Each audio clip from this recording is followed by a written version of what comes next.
Hello and welcome to India Business Hour. I'm Shireen Bhan. The headlines that we're tracking for you this evening. The Reserve Bank of India cracks the whip on AxisBank.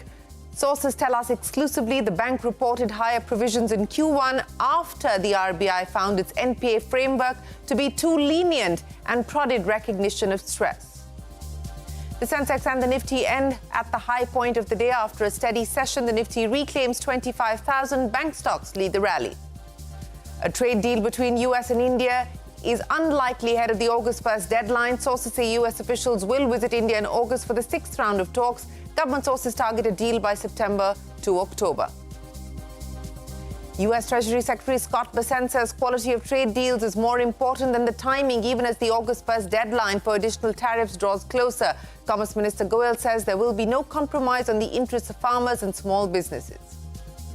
Shares of Zomato's parent Eternal rally despite a 70% drop in Q1 profits, revenue up 70%. Blinkit, the quick commerce service, now bigger than Zomato, as order value from quick commerce business is more than the food delivery business for the first time in a full quarter. A select committee of the LokSabha makes 32 recommendations to the proposed IncomeTax Bill. The panel retains provisions allowing tax officials to forcibly access social media and private emails. This in its 4,500-page report. Aviation Minister tells Parliament it is too early to draw any definite conclusions on the Air India crash in Ahmedabad. Says the Aircraft Accident Investigation Bureau is totally unbiased and the government will only comment after the final report is submitted. Supreme Court dismisses a petition by the Enforcement Directorate against Congress leader and Karnataka Chief Minister Siddaramaia's family in an alleged land allotment scam. Chief Justice Gavai asked the ED why is the agency being used for political battles. Siddaramaia says justice has prevailed. The Bombay High Court acquits all the 12 accused in the 2006 Mumbai Train Blasts. The court rules the prosecution utterly failed to establish the offences beyond a reasonable doubt. The series of explosions in 7 local train coaches left 189 people dead and injured more than 800. 19 people are killed in Bangladesh after an Air Force F7 training jet crashed into a school in Dhaka. A majority of them were school students. Over 160 injured. The pilot, who was also killed in the accident, was reportedly attempting his first solo mission. The Bangladesh government announces a one-day state mourning on Tuesday. Well, let's head straight to the market action for the day. The Sensex and the Nifty ending the day in the green, led by banking stocks and index heavyweights. Nifty reclaiming the 25,000 mark today, ending the session 122 points higher. That's a gain of 0.5%. 440 points higher for the Sensex. The mid-cap index up by about 0.5% or so, and the Nifty Bank up by 1% today. So that was the story as far as our markets were concerned. But the big CNBC TV18 exclusive tonight, it was a regulatory intervention from the Reserve Bank that saw a surprise spike in AxisBank's bad loans and provisions in the first quarter. Now, sources tell us exclusively that AxisBank was prodded by the Reserve Bank to recognize stress. In fact, the central bank flagged the bank's NPA framework as being, and I quote, too lenient. Ritu joins us now with more in this exclusive news break. So, Ritu, the provisioning as well as the spike in bad loans that we saw, that was not a voluntary action as much by AxisBank, but much more prodding by the regulator. Well, the surprising spike in bad loans, which dented AxisBank's profitability in the recently announced first quarter numbers, which the bank had attributed to a technical impact, we've been given to understand was not entirely a proactive move by the bank, but rather followed a regulatory intervention from the Reserve Bank of India. Now, our sources indicate that RBI had flagged some lapses in AxisBank's asset classification practices during a supervisory review sometime in the January-March quarter this year, where RBI found the bank's NPA recognition policy to be too lenient. While Axis Bank was compliant with the income recognition and asset classification norms on paper, we understand the regulator felt these internal policies were not really aligned with the spirit of the regulation, and in some cases, these lapses were leading to either a delay in recognition of stress or even under recognition of stress, and this was particularly noted in the bank's unsecured retail and small business loan portfolio. So RBI had asked Axis Bank to make all of these corrections in the first quarter itself. It was in response to to this nudge from RBI that Axis Bank revised its internal framework. That in turn led to that 614 crore rupee hit to the bottom line, the additional 2,700 odd crores in gross slippages, and so on because of the technical impact. On its part, the bank even called the move a prudent application of enhanced qualitative criteria that was aimed at making its balance sheet more resilient. Now, importantly, keep in mind, though Axis Bank's NPA recognition framework was seen as falling short of regulatory expectations, our sources have made it amply clear that this case should not be compared to IndusInd Bank, where accounting lapses had come to light, because in the case of Axis Bank, the issue was only policy interpretation and not financial misreporting. All right, Ritu, many thanks for joining us. From one bank to the other, IndusInd Bank has refuted media reports claiming that the RBI has asked the bank's board to expand its search for a CEO. The bank has said that the reports are false and speculative. The lender also clarified that the process of identifying a new MD and CEO is underway. Remember, Ritu had reported that 3 names had been sent to the RBI and those are being vetted at this point in time, confirming our story. Reliance-owned Jio Financial has announced a 50-50 reinsurance joint venture with Germany's Allianz Group in India. The companies have also signed a non-binding term sheet for potential joint ventures in both life and general insurance. The joint venture will tap into Allianz's global expertise and existing reinsurance and commercial portfolios in India.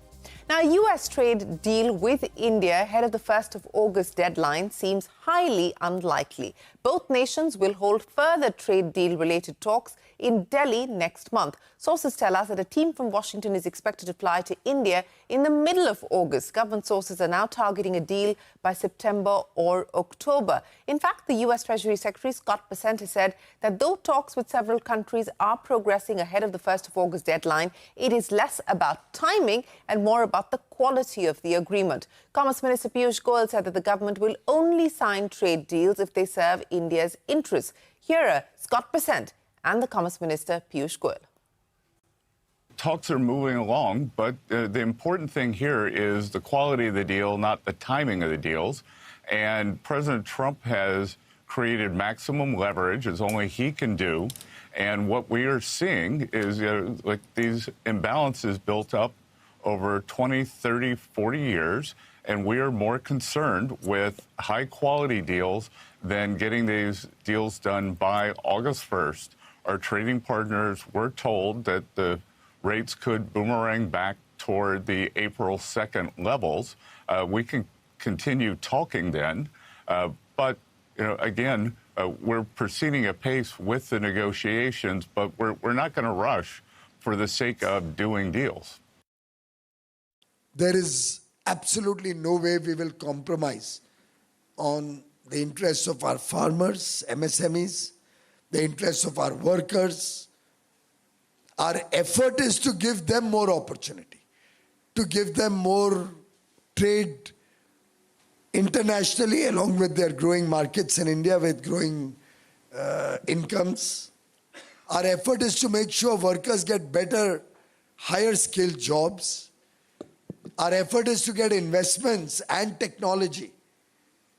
Our effort is to focus on innovation, like we did with the EFTA countries, Switzerland, Norway, Liechtenstein, and Iceland. Well, that is the Commerce Minister, so highly unlikely that there will be a trade deal between India and the US by the 1st of August. We are given to understand that perhaps we will see a team from the US visit India in the second half of August and hopefully some sort of a deal by September or October. Now, travellers to the US will have to pay a new visa integrity fee of at least $250, this from the 1st of October. The fee was mandated by a provision of the Trump administration's recently enacted One Big Beautiful Bill Act. The fee is non-waivable and applies to tourists, business travellers and international students. It will be charged only if the visa is granted and will be in addition to the existing visa fee. While the fee is intended to be refundable, the reimbursement process is unclear as of yet.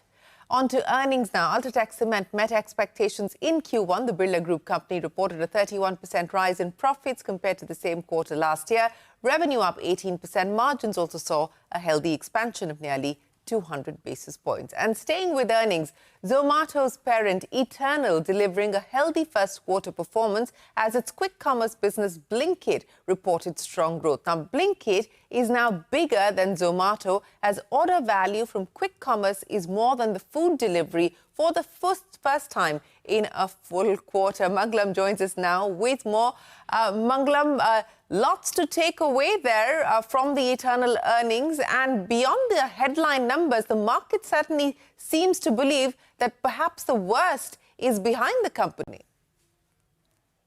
It is hitting all the right notes. You know, if I told you that a company reported 70% revenue growth and stopped at that, it would be a good set. But if I told you 70% revenue growth, 35% decline in EBITDA, and 90% profit decline, and the stock went up 7%, you'd say, why? What exactly happened? Well, it seems like the worst is behind because, one, management commentary is positive. Remember, the company has been disappointing on the food delivery growth front and the quick commerce margin front over the last few quarters. But now it seems like, you know, the Blinkit losses have narrowed quarter on quarter and food delivery growth slowdown have stemmed. So two major problems the company both arrested. The management says year on year growth slowdown has bottomed out as they expect recovery from here on in the food delivery business. And in the very near term, quick commerce margins have also bottomed out. They expect if the competitive scenario remains the same right now, they will go ahead and see improvement in margins. Food delivery.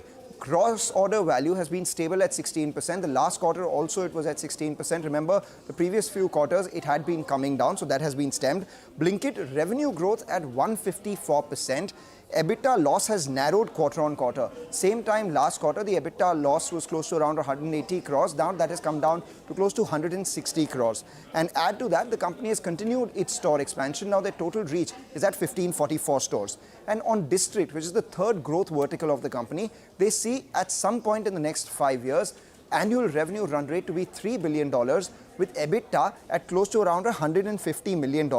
So these factors working well. Remember the last quarter, the one thing that annoyed the street was that despite them raising cash and because of the competitive intensity, cash balance of the company had come down quarter on quarter. That problem seems to have been addressed as well, with the cash balance increasing from 18,824 crores to 18,857 crores. So all things pointing in the right direction, and that's what the street got excited about. The stock ended at the high point of trade. Well, the rise of quick commerce there showing up in Eternal's numbers. Many thanks, Mangalam, for joining us. A quick check of some of the other big headlines that we're tracking for you tonight. Bharti Airtel has surpassed TCS to become India's third most valuable company. Its market cap hit 11.45 lakh crore rupees. Reliance Industries remains the country's most valuable company with a market cap of 19.3 lakh crores, followed by HDFC Bank at 15.3 lakh crores. Foreign portfolio investors continue to remain bullish on select equities despite maintaining a cautious outlook on the Indian stock market. Yusuf analyzed data from 150 companies in the BSE 500. He's identified at least 10 firms where the FPI holdings have risen quarter after quarter for the past 4 quarters. Page Industries has led the way, followed by Minda Corporation and Autumn Investment. Well, you can catch the entire analysis on CNBC TV18.com Access, which is our prime offering. So do become a member and find out more about that FPI holding list. The monsoon session of Parliament has seen a stormy start, as expected, as protests erupted in both houses, with the opposition demanding a discussion on the Pahalgam terror attack and Operation Sindoor. Opposition parties also raised questions about the government's foreign policy after US President Trump's remarks about brokering a ceasefire between India and Pakistan. Leader of the Rajya Sabha and BJP President JP Nadda maintained that the government is ready to hold a detailed discussion on the issue and it's not running away from any debate.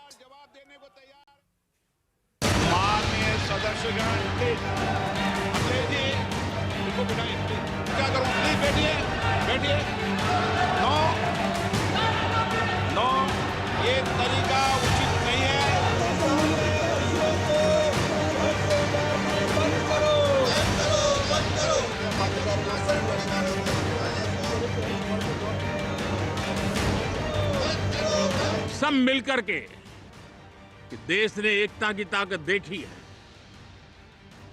एक स्वर का सामर्थ्य क्या होता है देखा, तो सदन में से भी सभी माननीय सांसद उसको बल दें, उसको आगे बढ़ाएं। मैं चाहता हूं कि उनके तरफ से हमको मालूमात मिलना चाहिए, जैसा कि पहलगाम हमला 22 अप्रैल को हुआ था। अब तक आतंकवादी पकड़े तो नहीं गए, लेकिन हुआ क्या?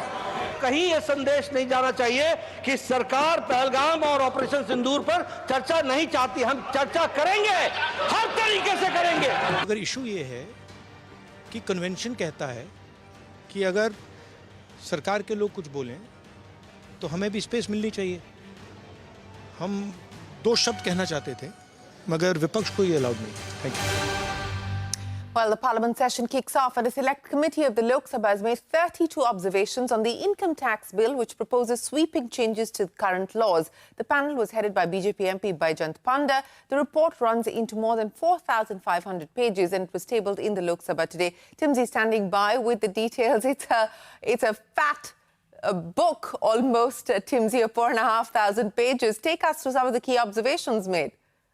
The Select Committee of Lok Sabha makes 32 observations on Income Tax Bill 2025. The Select Panel's observations pitch for clarity, realigning definitions to avoid confusions. It calls for corrections to drafting errors and ambiguous wordings. For example, the Select Panel's observation includes aligning the definition of capital assets with recent amendments in Finance Act 2025. It says that the capital asset definition must reflect legal landscape for treatment of sections held by FIIs, investment funds. Further, for infrastructure capital companies, the panel noted that the definition is unnecessarily complex and amendments should be made to directly incorporate the full definition of infrastructure facility. The panel also proposes clarity on deduction computation on income from house property to enhance fairness and transparency. On income from house property, it says that the law should explicitly state standard 30% deduction to be computed on annual value after deducting municipal taxes, and the purpose allowing deduction for pre-construction interest for both let out and self-occupied properties. Similarly, the panel is in favor of ensuring that there is no ambiguity arising regarding deduction allowed for business operation expenses. There should be a specifically clarity that should be present which says that expenses are disallowed and where expenses are allowed. It also suggested that the government should consider redrafting the section on expenditure on scientific research, basically to clarify that an approval of scientific research should be required from which specified authority to claim this deduction, and a lot more. Now to be seen is how soon there is more clarity and a fewer headaches when it comes to a fairer tax code being presented, which will come into effect from 1st April of next year. The ball is now in Parliament's court, and how soon the government gets back with these changes, something that we'll have to wait and watch for. Thanks very much, Timsy. Now, the government has clarified that while cryptos are not regulated, platforms offering services in India are subject to oversight under anti-money laundering rules. They are not banned. The clarification was issued as a written response to a question in the Lok Sabha on action taken against illegal offshore crypto trading platforms. The Finance Ministry said that virtual asset service providers are required to register with the Financial Intelligence Unit. Parliament gets cracking on the impeachment motion against former Delhi High Court Judge Yashwant Verma. Around 145 Lok Sabha MPs have submitted a memorandum to the Lok Sabha Speaker Om Birla. In the Rajya Sabha, 63 opposition MPs submitted a notice to the chairman, Jagdeep Dhankar, to remove Verma from his post. Chairman Dhankar said there are enough signatures to set the process of impeachment in motion. Civil Aviation Minister Ram Raidu has said that it is too early to draw any definite conclusions on the Air India crash in Ahmedabad. Responding to a question on the crash in the Rajya Sabha, the Aviation Minister said that the Aircraft Accident Investigation Bureau is, and I quote, totally unbiased, and the government will only comment after the final report is submitted. What we have done, what the AIB has done, in fact, through the preliminary report is to kind of address what happened. Based on the facts it found out in the CVR, based on the facts it found out from the FDR, and only the facts that it was able to determine was mentioned in the preliminary report. To have a definitive answer and a definitive future correction measures, we have to look at the final report, sir. This also I can say that the AIB is totally unbiased and looking into the facts. Now, there can be many questions also. I have seen multiple articles myself. I have seen multiple articles not only by the Indian media but also the Western media trying to promote their own narrative, their own viewpoint, their own kind of consideration. But I have to tell you that the way we are seeing the investigation is through the facts. That is the Civil Aviation Minister. And staying with aviation, heavy rains and waterlogging gripped Mumbai this morning. The Met Department has issued an orange alert for extremely heavy rains in Mumbai and Raigad, a yellow alert for Mumbai, Thane and Palghar. Heavy showers expected to continue for the next 24 hours. The department has also warned of possible localized flooding, traffic disruptions and reduced visibility during intense spells, especially in the western and central suburbs. An Air India flight from Kochi to Mumbai veered off while landing at the Chhatrapati Maharaj International Airport due to heavy rain. All passengers and crew members were reported safe and were deboarded without any injuries. The Mumbai airport authorities have confirmed that the runway suffered minor damages. Now, Tilaknagar Industries has been named as one of the companies involved in an alleged liquor scam in Andhra Pradesh. The police are accusing the company of routing funds to a liquor syndicate through jewellery entities. Shilpa standing by with more details. Shilpa, take us through what the police claims in its charge sheet. Well, you're right. The Andhra Pradesh police has named Tilaknagar Industries as one of the companies involved in the Andhra Pradesh liquor scam.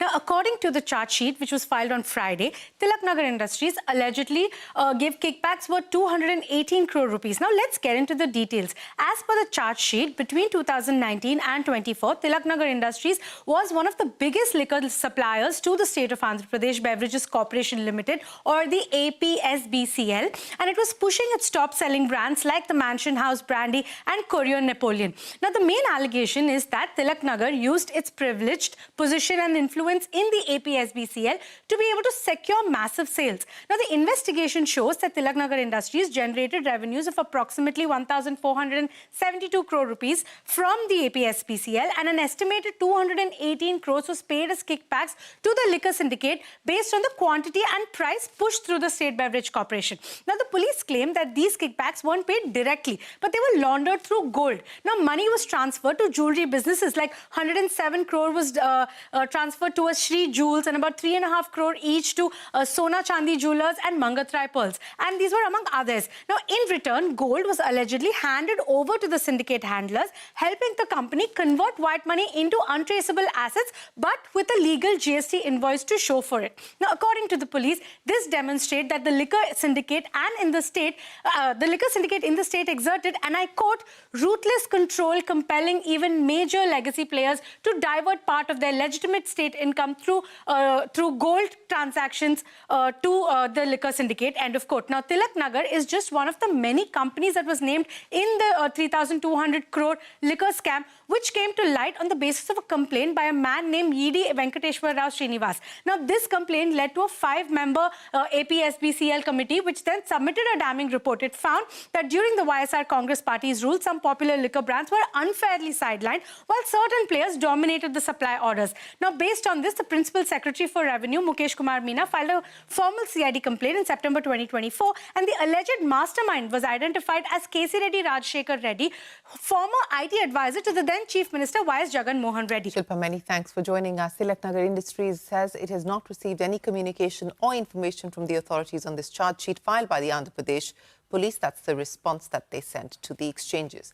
Now, the Supreme Court has dismissed pleas filed by India's cricket board, Byju's co-founder Riju Ravindran, both that had sought the withdrawal of insolvency proceedings against the edtech company. They had urged the court to consider the settlement between Byju's and the BCCI. The court, in fact, upheld the NCLAT order, which had said that withdrawal of insolvency proceedings would require a nod from the Committee of Creditors. Byju's US-based lenders claim that they form 99% of the COC, the Supreme Court upholding the NCLAT order. Up next on India this hour, the Bombay High Court acquits all 12 accused in the 2006 Mumbai Train Blast. The court rules the prosecution utterly failed to establish the offences beyond a reasonable doubt.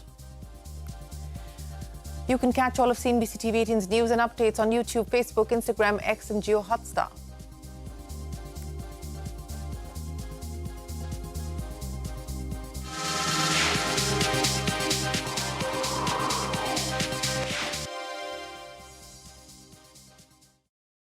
Samman Capital Limited announces a public issue of secured redeemable NCDs, offering coupon rate of 9% per annum for NCD holders in category 3 and 4 for 24 months in Series 1. Tranche 4 issue is open for subscription. To subscribe, log on to www.sammancapital.com. For issue structure, risk factors and more details, please refer to the Tranche 4 prospectus available on the websites of SEBI, stock exchanges, company and the lead managers.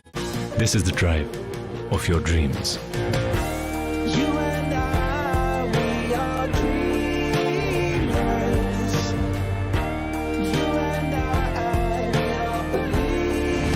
Introducing the all-new Škoda Kayak. Own your dream. Škoda.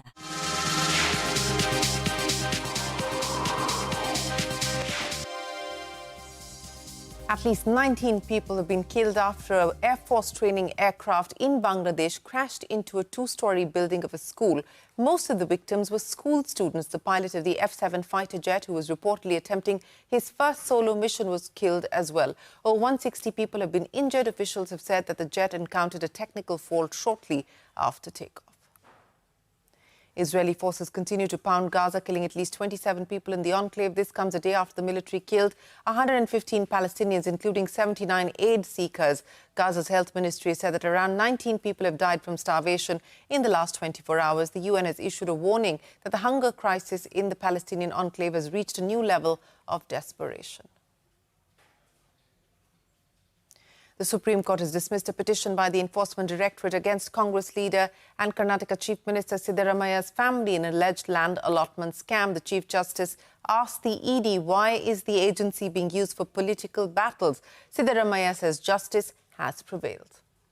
The Bombay High Court has acquitted all 12 people convicted in the 2006 Mumbai Train Blasts, which killed 189 people and injured more than 800 people. The High Court has said that the prosecution, and I quote, utterly failed to establish its case against all the accused. Santya is standing by to take us through what the High Court has said as it dismissed this 19-year-old matter. Santya. Yes, absolutely. 19 years after a series of 7 bomb blasts, and these bomb blasts shocked and scarred Mumbai, killing 187 people and injuring 824 people, Shireen, the Bombay High Court has acquitted all 12 accused in the case today. In 2015, Mumbai Special Makoka Court had awarded the death penalty to 5 accused and life imprisonment to 7 others. But on Monday, that's today, the Bombay High Court in its order said that the prosecution, and I quote, that the prosecution had utterly failed to establish the offence beyond reasonable doubt and acquitted all 12 accused. So what exactly are these grounds on which Bombay High Court acquitted all these accused? Let's take a look. The first ground is confessional statements. The court observed that the confessional statements by the accused were not truthful or complete on various grounds. Some portions were either found to be similar or copied. The accused successfully established that they were tortured mercilessly to extort confessions. The court also noted that the police failed to follow due procedure while recording these statements. The second ground is evidence and recoveries. The prosecution failed to establish what kind of explosives or bombs were used in the blast. Therefore, the recovery of RDX, cookers, circuit boards, detonators, etc. couldn't prove any connection. And court also said that other recoveries like books, CPUs and maps also failed to directly link the accused to the blast. The next ground is witnesses and eyewitnesses. The court observed that ATS did not follow due process while recording witness statements. Identification parades were not conducted for the witnesses to identify the accused. For many witnesses, this happened, and some witnesses were neither called for parades nor asked to identify the accused in the court during the trial. One witness who also deposed in the Ghatkopar blast case had his testimony thoroughly dismantled by the defense. Shrini, this was the same person who was a witness in Ghatkopar blast case as well as the 7/11 blast case. Now, the next ground is CDR, call detail records. The court noted that the prosecution could have easily proved the movement, assembly, location and connections of the accused through CDRs. Instead, the ATS, the investigating agency here, destroyed the CDRs, raising serious doubts about the integrity of the investigating agency. For 19 years, Shireen, the Maharashtra ATS and prosecution claimed they had an airtight case. But despite the defense exposing the loopholes in the investigation over the years, prosecution failed to prove the offence beyond reasonable doubt, and all 12 accused have been acquitted by the Bombay High Court now after spending years in jail. Shireen. Santya, many thanks for joining us. 19 years after the trial began, it has been dismissed with all 12 accused being let off. With that, it is time for us to wrap up this edition of India Business Hour. Thanks very much for watching. The news continues right here on CNBC TV18. We will take a break and be back with a lot more. Stay with us.